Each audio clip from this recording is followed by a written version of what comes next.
Hi, my name is Aishi, and today we'll be talking about the response aspect of the signal transduction pathway. Now, the response is the end result. It's the product of the signal transduction pathway, essentially. It's the effect that the signal transduction will have on the cell. And you can go about getting this effect in one or two ways. You can tackle things within the nucleus, or you can target things within the cytoplasm. And usually within the nucleus, you're looking at either turning on or off genes of interest. So you're trying to upregulate these genes or downregulate these genes. And you'll be doing this with transcription factors.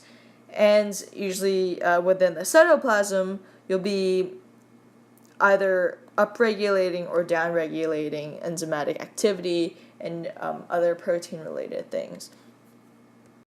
Okay, so how do we regulate the response?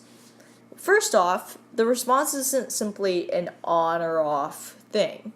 It's not like a light switch where you flick a button and it's all or nothing. It's more like a dimmer switch. So you have these multiple points where you can control the response and you can fine-tune it.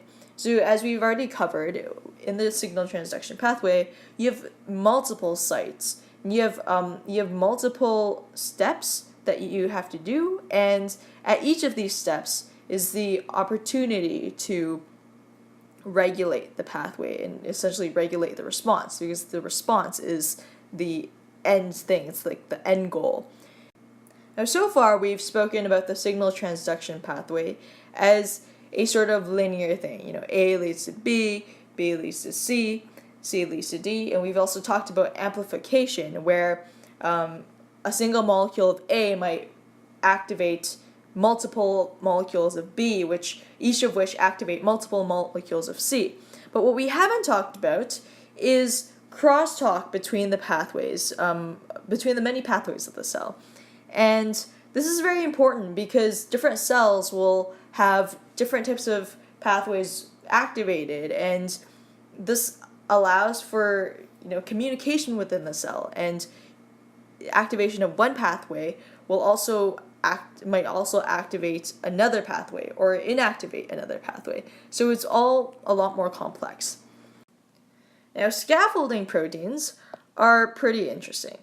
So as you can see here, we have this one big blue protein, and it has 3 sites for these 3 proteins. And what it does is it holds these 3 proteins close together, so they're not just floating around randomly.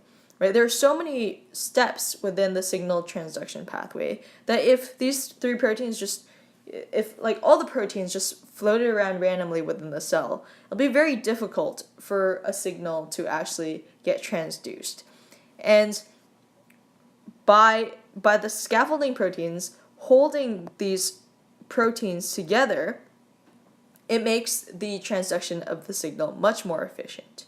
However, one thing to note is that although scaffolding proteins can increase efficiency, it can also decrease efficiency of the signal transduction in some conditions of the cell. For example, if the concentration of scaffold proteins is too high, then you'll have a single scaffold protein binding to only one of the 3 proteins that it's supposed to bind, and you'll have another scaffold protein binding to another one of the proteins it's supposed to bind.